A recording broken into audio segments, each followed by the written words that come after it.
म चाहिँ नि आज यहाँ हामीले घरमा लगाएको बारीमा लगाएको बेसार खन्दैछु। यो चाहिँ हामीले गाउँमा लगाएको बेसार हो। यो चाहिँ नि लगाउँदाखेरि यति सानो लगाएको त्योबाट यस्तो उत्पादन भयो। अब हामीले चाहिँ नि खेती गरियो भने मेहनत गरियो भने खेती हुँदो रहेछ भन्ने चाहिँ लाग्यो है। अब यसरी चाहिँ नि म खोज्दैछु अझै। ल यो अर्को भेट्यो फेरि यहाँ है, हेर्नुहोस् है त। यो हामीले चाहिँ गाउँमा लगाएको अर्ग्यानिक नेचुरल हाम्रो यही नै बनाएको बेसार हो यो।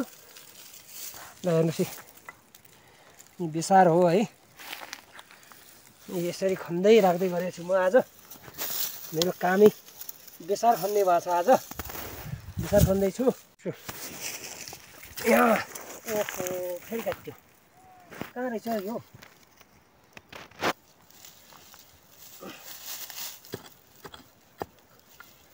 म बेसार निकाल्ने खन्ने काम गर्दैछु। यहाँ काट्यो गाइज, हेर्नुहोस् त। ल यो बेसार अर्को निकालेँ फेरि म। यो चाहिँ बेसार हो।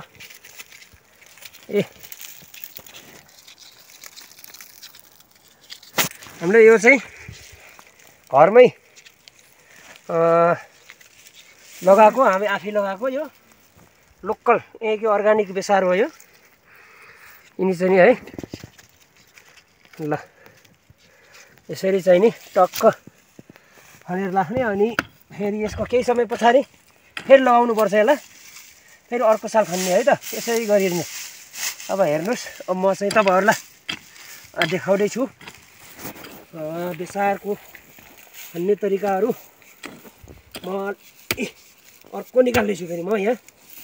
यसमा कत्रो छ हेरौँ है त।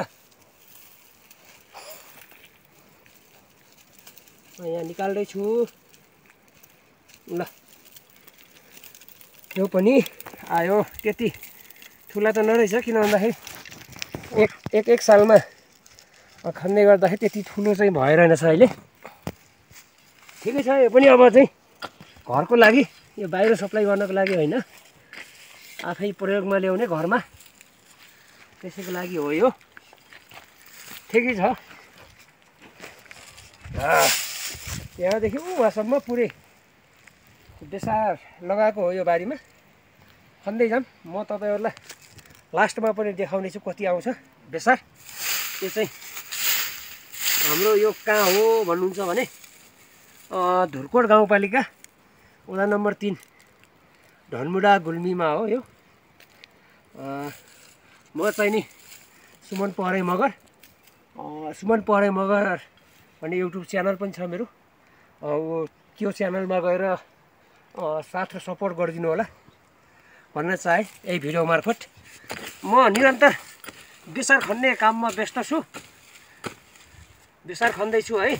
अब कति निकाल्ने हो, के हो, कसरी निकाल्नुपर्छ हेर्नुहोस्। यसरी तेर्सो कोदाली बनाएर मेसो पारेर निकाल्नु पर्दो रहेछ, नत्र कोदालोले काटिने भाँचिने हुनाले यसरी चाहिँ नि म अर्को निकाल्दैछु। हेर्नुहोस् है त। ल हेर्नुहोस् बेसार हाम्रो यो अर्ग्यानिक बेसार हामीले गाउँमा उत्पादन गरेको। हामीले अब चाहिँ बजारबाट ल्याएको बेसारहरू चाहिँ त्यसरी प्रयोगमा ल्याउँदैनौँ। अहिलेसम्म ल्याउन पनि परेको छैन। यसरी नै गाउँमा उत्पादन गर्ने अनि चाहिँ नि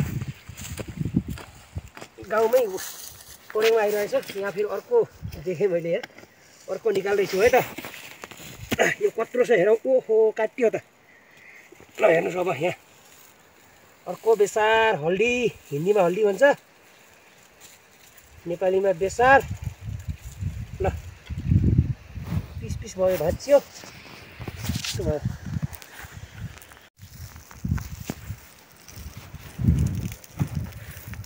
बेसार यो बेसार हो है।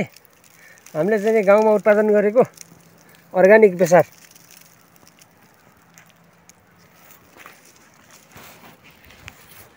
अरे यहाँ छ लगाइरहनु